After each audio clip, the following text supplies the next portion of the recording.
vamos saber o que aconteceu com esse mercado no dia de hoje, porque a gente está aqui com o Mário Goulart, ele que é analista da Zen Economics. Eu não consigo falar, ô Mário. Como é que é? Zen Economics. Zen Economics. Sim. Poxa, não consegue falar. Tô parecendo o Gabriel na hora de falar as coisas, que ele não consegue falar as palavras e me culpa. Tudo bem, Mário? Boa tarde para você. Tudo jóia, tudo ótimo. Boa tarde aí para você, boa tarde pro pessoal aí que está nos assistindo. Realmente, hoje tivemos quase aí uma tempestade perfeita, né? Primeiro, nos Estados Unidos, a coisa melhorou bastante. Nós temos aí estou vendo aqui o Dow Jones fechando em 2,76, subindo. Nasdaq está subindo 2,64. O S&P está subindo também 2,75. Então, o dia foi positivo nos Estados Unidos. E no Brasil, aconteceu aqui o que aconteceu na eleição ontem foi realmente uma tempestade perfeita, porque nós temos agora uma situação no mercado em que, se os dois lados ganharem, é positivo para o Brasil. Se o Luiz Inácio ganhar a eleição no segundo turno, ele vai ter que governar de mãos amarradas, então ele não vai poder fazer as besteiras que o partido dele gosta de fazer. Então nós temos uma percepção macroeconômica positiva. Ele provavelmente vai ter que fazer um monte de concessões aí ao centro e vai ter que fazer um governo muito de centro, porque senão ele não governa. Então ele vai ter que chamar ou o Meirelles, ou talvez o Trabuco, que é um cara que ele tem bastante interlocução para cuidar do Ministério da Economia. Vai ter que colocar o Alckmin numa posição de destaque na articulação política. Eu acho que, inclusive, um Ministério da Casa Civil, alguma coisa assim. Fala-se aí já em Simone Tebet, provavelmente entrando no Ministério, porque ela termina o mandato agora, ela não tem mandato. Então ela seria uma opção de ministério aí, provavelmente o Ministério da Agricultura, porque ela se comunica muito bem com o agronegócio. Então ele teria um governo onde ele não pode fazer aquelas coisas que ele falou de reverter reforma trabalhista, mexer em previdência, reverter a capitalização da Eletrobras. Nada disso vai conseguir sair do papel. Nós tivemos um Senado aí francamente conservador, vitórias inesperadas dos candidatos ligados ao Bolsonaro, principalmente no Senado, coisas interessantíssimas que aconteceram aqui. O Tarcísio, que ninguém imaginava talvez imaginasse que fosse ali perto do Haddad, mas ele foi bem à frente do Haddad. Então isso também mostra que as pesquisas precisam mexer na sua metodologia, porque a metodologia não está funcionando, ela é cronicamente ineficaz. Então tivemos um dia muito bom. E aí os mercados aqui estão por uma série de perspectivas. Por exemplo, Petrobras está subindo 8% porque sabemos que mesmo com Lula presidente, ele não vai poder fazer muita besteira na Petrobras, ele vai estar vigiado. Se o Bolsonaro for eleito presidente, também vai ter um ambiente mais positivo para reformas. Esperamos até que ele desencante um pouco, porque ele prometeu muito fazer reforma e fez muito pouca reforma macroeconômica. Ele ainda manteve aí, eu costumo dizer que o Bolsonaro não é um cara de direita. Para mim o Bolsonaro é um cara da esquerda verde-oliva, aquela esquerda nacionalista, militarista, cafonérrima. Então não é do DNA dele fazer reformas, mas com um Congresso, talvez, um Senado mais liberal, mais à direita, talvez ele seja compelido a fazer reformas. Então esse cenário também é positivo para o país. Aí você tem a questão dos juros. Você vai ter que ter um rigor macroeconômico maior, não importa quem seja o presidente. E isso refletiu, por exemplo, nas ações de empresas endividadas. Magazine Luiza, endividada, ela sofre com os juros altos, mas um resultado como o que saiu da eleição agora mostra que os juros têm uma tendência para cair. O dólar, o real se apreciou quase 5% em relação ao dólar hoje. A bolsa subiu. Então, foi um cenário muito, muito, muito positivo. Estou muito otimista em relação ao Brasil depois dessa eleição. Você falou de uma coisa que muita gente acaba ficando brava aqui na hora de comentar, mas cada um tem a sua visão, é para isso que você está aqui. Como analista, principalmente, isso é importante. Você acredita que o mercado está contente com a situação, independentemente de ser Lula, Bolsonaro, tá tudo bem. Tá tudo, eu acho que tá muito bom, porque os dois, eu conversei muito hoje com o pessoal de mercado aí durante o dia, e todo mundo, puxa, o cenário é positivo, os dois cenários, não importa o que aconteça no segundo turno, o cenário é bom para o país. Um Lula sem capacidade de ação, com o governo manietado, quase um lame duck, porque se o Lula for presidente, ele governará quase como um lame duck com esse Congresso. Lame duck é, como se chama nos Estados Unidos, o pato manco, que é quando o presidente perde, às vezes no midterm, a Câmara e o Senado. Então, o que nós temos agora é um Lula provavelmente numa situação muito lame duck. Ele vai ter que fazer muita concessão para conseguir governar e não vai conseguir botar nada do programa original, do programa clássico do Partido dos Trabalhadores. Então ficou muito interessante. E o Bolsonaro presidente também ficou uma situação positiva, porque ele vai ter que fazer reforma. Agora ele não pode mais adiar fazer reforma. Que antes ele falou, não, eu não estou fazendo porque eu tenho uma reeleição aí para disputar, tivemos a questão da pandemia, o governo ficou parado um tempo, eu não posso sair batendo agora porque tem reeleição. Agora ele está reeleito. Quer dizer, digamos que, supondo que ele esteja reeleito, ele vai ter que fazer reforma para o mercado ver. Então o mercado está confiante. É um cenário positivo. Outra coisa que sai de muito interessante são possibilidades aí de novas lideranças. Vamos lá, o Zema, lá em Minas, ganhou em primeiro turno, é o único cara do Partido Novo, que é o único partido que tem um viés assumidamente liberal, e ele ganhou muito bem em Minas Gerais. Então ele pode aparecer, despontar aí como uma possível liderança para a próxima eleição em 2026.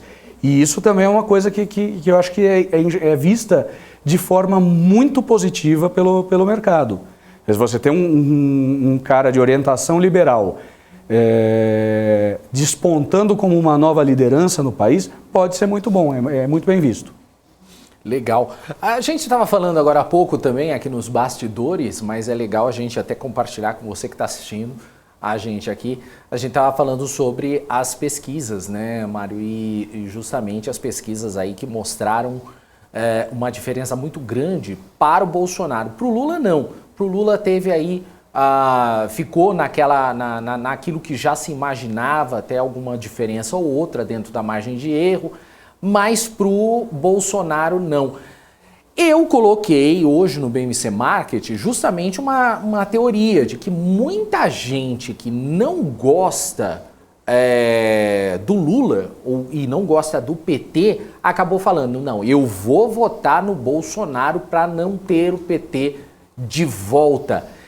Essa seria uma teoria que até pode ganhar força aí pela questão das eleições, por causa das pesquisas, porque se as pesquisas estiverem corretas, não estou aqui querendo discutir se elas estão erradas ou certas, não vem o caso, mas se elas estiverem realmente corretas, Bolsonaro cresceu muito então na eleição ontem, ou seja, muita gente acabou então votando para ele, querendo então que não entre o governo Lula.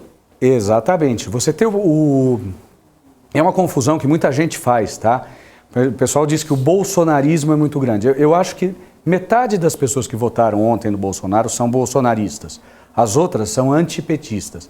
O antipetismo está muito forte, ele não é necessariamente bolsonarista. Eu vou dar o exemplo do Paraná, onde o Sérgio Moro, que é um cara que é absolutamente persona non grata dos bolsonaristas, os bolsominions raiz, os bolsominions mais que levam mais a sério, odeiam o Moro, não toleram esse cara, e ele foi eleito muito bem no Paraná, contrariando todas as pesquisas. Você teve ontem essa questão aí de pessoas que iam votar, acho que no Ciro, na Simone, que acabaram votando no Bolsonaro. Previa-se aí uma diferença muito grande. O Bolsonaro, acho que com 30... a rigor, em média das pesquisas, dizia que ele teria 35% dos votos.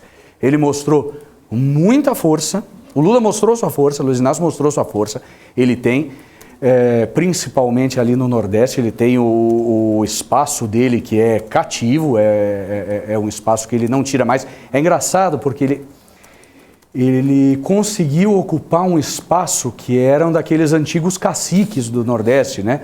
Antônio Carlos Magalhães, o Heráclito Fortes, lá do Piauí,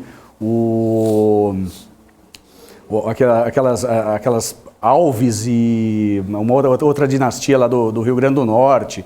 Tinha aquele pessoal que era muito ligado ao PFL até final dos anos 90.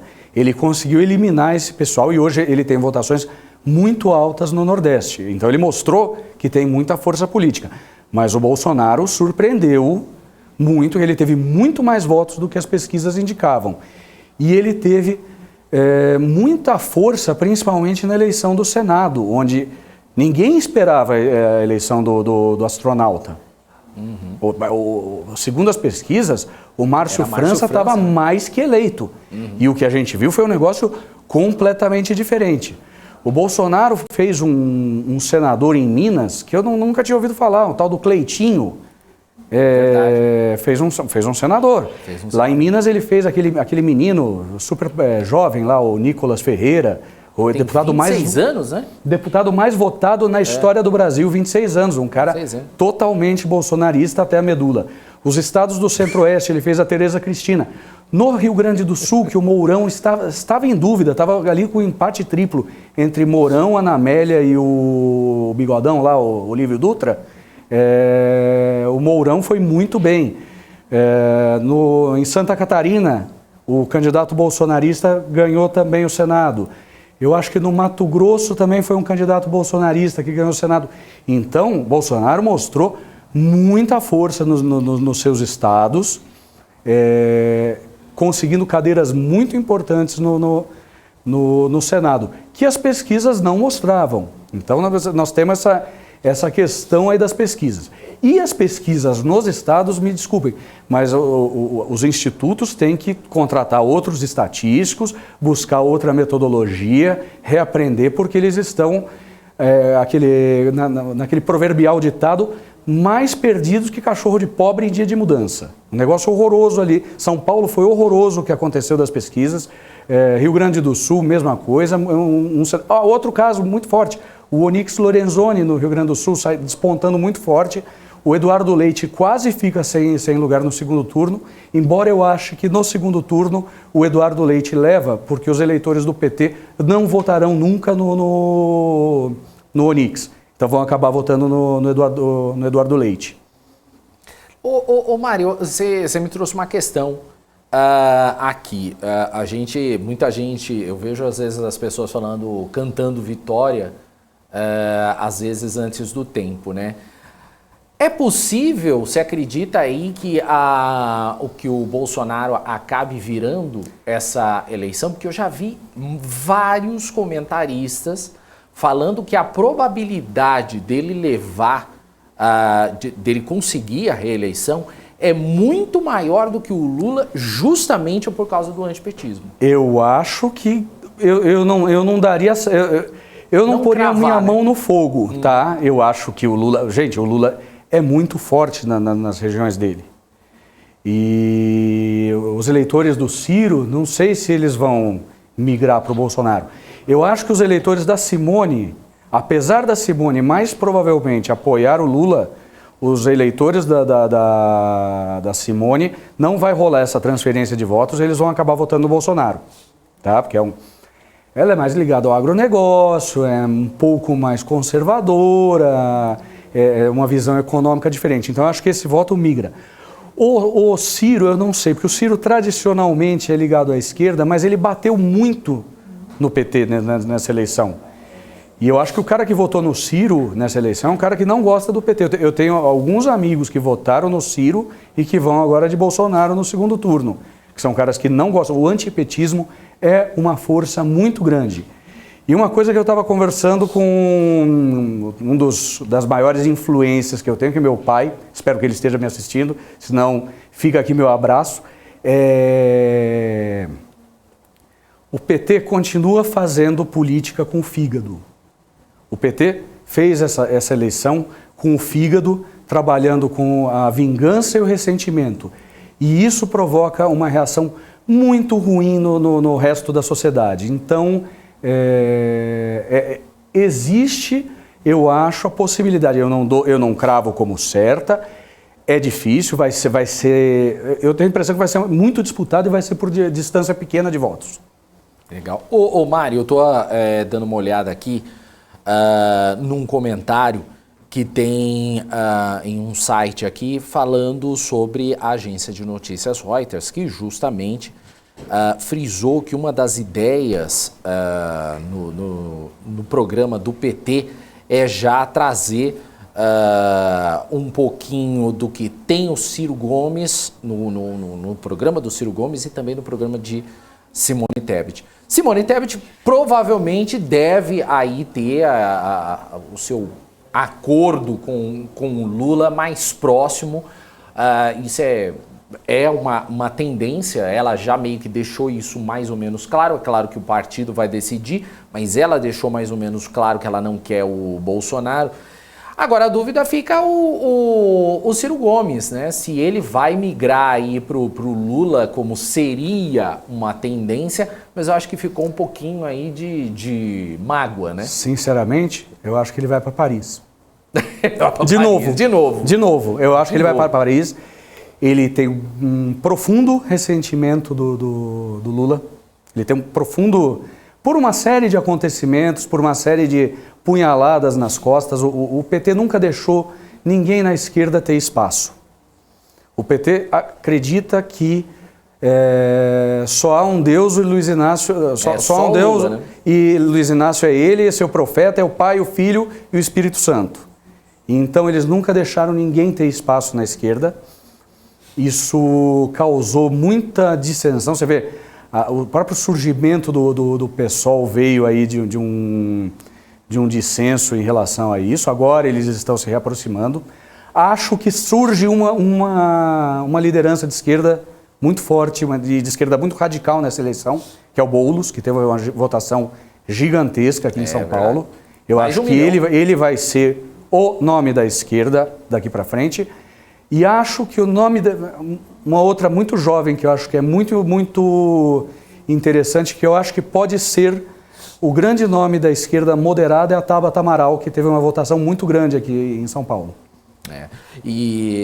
A gente vai ter que aguentar aí essa espera aí, porque a gente ainda não sabe o que vai acontecer, mas a gente tem aí muitas ideias. Eu queria saber agora, Mário, mês de outubro aí, começando, queria ver o que você espera aí desse mês para as principais empresas, principalmente varejo, que a gente está vendo aí chegando mais para perto aí do fim do ano.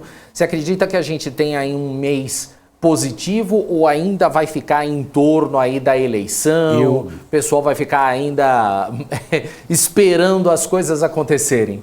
Eu acho que vai ser positivo por causa da eleição. Saindo essa configuração e passando depois a próprio segundo turno, a tendência, como eu disse, nos dois casos é de um governo de maior responsabilidade macroeconômica. Isso deve afetar a curva de juros futuros de forma positiva. Então, não só nós podemos ter aí um boom de varejo por conta de fim de ano chegando, a situação econômica do país parece estar melhorando um pouquinho, e os juros caindo, o que faz com que, lembre, as empresas de varejo, elas caíram porque elas são muito endividadas. Elas têm uma alavancagem muito alta. Então, qualquer queda de juros que teve, quando a gente viu agora que o juro parece que não foi para 14, ficou lá no 13,75, já teve um impacto extremamente positivo nas ações de varejo. Foi extremamente positivo para o varejo. Então, eu vejo com bons olhos. A gente vê com bons olhos o setor financeiro, que hoje reagiu muito entusiasmado. Vejo com bons olhos as 3 empresas de saneamento aí. Tem também a de Santa Catarina, que é a Casan, ela também negocia na Bolsa, mas é muito pequenininha. Agora, Sabesp, Sanepar e Copasa com as vitórias que teve nos governos desses estados, a Sabesp e Copasa tiveram uma valorização gigantesca, quase 20% hoje. A Sanepar, acho que foi quase 10%. Então, saiu aí um cenário muito bom. Eu vou olhar com muito carinho para as empresas de saneamento, apesar dessa esticada de hoje. Talvez volte um pouquinho, mas acho que vale a pena olhar essas empresas com carinho, porque elas passam a ser mais fortemente privatizáveis. Todo mundo esperava uma privatização da Sabesp aí com o Dória, não rolou, talvez com o Tarcísio role, e com o Zema reeleito, também acho que tem boas possibilidades aí para a Copasa. Então, essas são as interessantes. Acho que Petrobras também é interessante, embora, gente, nós temos um problema, o cenário externo ajudou hoje, mas o cenário externo está longe de estar sossegado. A situação na Rússia ainda está complicada. Nós tivemos hoje o petróleo disparando aí por causa de Rússia, de Irã. Nós temos a Europa em frangalhos, a Europa está numa situação muito complicada. Os Estados Unidos têm agora em novembro o midterm, que vai ter ondas de choque aí. Os Estados Unidos vai ter a reposição, acho que de 1/3 do Senado e da Câmara inteira. E que pode mudar muita coisa aí no cenário por lá. Se os republicanos tirarem o controle das duas casas dos democratas, e isso está muito próximo de acontecer, nós vamos ter o Biden virando lame duck, o pato manco. Ele vai ter os 2 anos finais de governo dele sem direção, sem saber para onde ir. Então, são elementos que a gente tem que olhar. A gente não pode perder a atenção.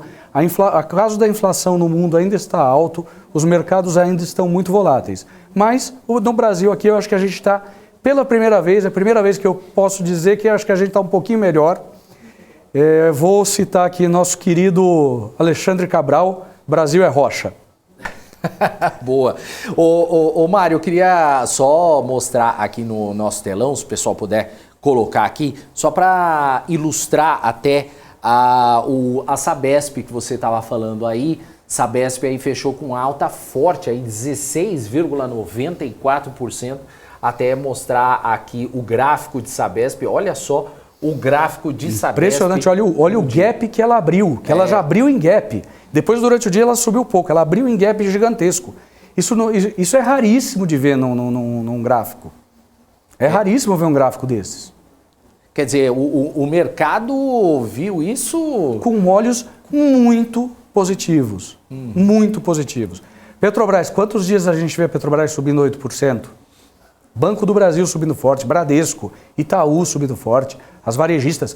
Eu acho que as únicas... É engraçado, e é muito marcado porque as 2 únicas ações que caíram são a Cogna e a Educ, que são duas empresas que valorizaram muito nos últimos dias com o avanço do Luiz Inácio nas pesquisas. Porque a política educacional dele é essa, é fazer distribuição, fazer a moçada se endividar nessas faculdades, ficar pendurado lá no FIES, no ProUni, essas coisas dele, e depois o cara, coitado, não consegue um emprego que ele consegue pagar a prestação que ele fica devendo para o resto da vida, tanto que se fala até hoje em perdão às dívidas do FIES e do ProUni. Uma política que gasta dinheiro, dá dinheiro para essas empresas e de relevante para o país, eu sinto muito, mas não produz nada. É uma situação complicada, né? A gente está vivendo um período que a gente não sabe o que vai acontecer. Mas pelo menos o mercado ficou animado hoje, né? Isso muito animado. Bom resultado. Quanto fechou a Bovespa no fim das contas? Deixa eu ver aqui que eu já te falo agora. Fechou 5,54%. Olha só. Quando eu gravei, o pessoal que me conhece mais aí, acompanha meu Expresso do Analista de manhã, e eu falei pro pessoal, gente, o dia hoje vai ser muito forte. O EWZ, que é o índice que mede as ações brasileiras em Nova York, estava subindo 3% no pré-mercado. Olha aí, subimos 5,5%. Foi um dia muito positivo. Os Estados Unidos, o mercado americano ajudou hoje, foi um negócio muito forte. Vamos esperar. A gente vai ter boas notícias daqui para frente. Você está aí animado? Eu acredito que sim. O cenário que saiu da eleição ontem Não importa o lado que ganhe, lógico, eu acho que com o Bolsonaro talvez tenha um pouco mais de reforma. Por outro lado, não é bom que ele fique tão forte, porque eu não gostaria de ter um dos pimpolhos como candidato viável a presidente em 2026, pelo amor de Deus. Não ia achar isso divertido. E se ele ficar forte demais, ele pode querer começar a colocar um dos pimpolhos como candidato a presidente. A gente sabe que isso pode acontecer. Então tem que dar certo, mas não pode dar muito certo para ele. Por outro lado, um Lula presidente aí não seria o desastre que se preveria. O Lula, quando foi presidente em 2002, ele precisou se refrear muito para ganhar a confiança do mercado. Depois ele teve aquela mudança, virada de chave em 2005, quando aconteceu o mensalão. O PSDB não quis tirar o punho de renda e ir para a briga. Ele acabou voltando mais forte e aí ele começou a história da polarização. Gente, a gente tem que lembrar que a polarização começa com nós contra eles, com o sentimento de vingança. O Luiz Inácio fazendo política com o fígado entre 2005 e 2010, depois entrou a Dilma, foi muito ruim, foi uma catástrofe. A conta dos anos Lula chegou muito cara para o Brasil, foi uma situação muito difícil, muito tensa. Ele abriu a bolsa a partir de 2005 e alguns eventos que aconteceram, houve uma reação, esse antipetismo existe. E esse antipetismo encontrou, vamos dizer assim, o seu, vou até usar um termo sobrenatural aqui, ele encontrou seu cavalo no Bolsonaro. Eu vou dizer para vocês, se o Jean Willis não tivesse dado uma cusparada no Bolsonaro no dia do impeachment da Dilma, provavelmente o Bolsonaro ia ser ainda aquele deputado folclórico do Rio que servia de escada para as piadas dos caras do CQC. Mas virou esse cavalo, ele é forte, mas nem todo o antipetismo é bolsonarista. Então, vamos ver como é que vai ficar. Do ponto de vista macroeconômico, eu estou otimista. Perfeito. Mário, muito obrigado pela participação aqui no Top News. Um abraço para você, obrigado por ter vindo aqui no estúdio. Obrigado, também. Grande abraço para o pessoal que estiver nos assistindo. Quem quiser me acompanhar no meu expressinho lá no canal O Analista do YouTube ou no Instagram, toda manhã eu faço um videozinho falando do mercado, sempre falando uma besteira também, para vocês rirem um pouco, não é só seriedade. E muito obrigado, até a próxima, obrigado pelo convite. Valeu, Mário, abração para você.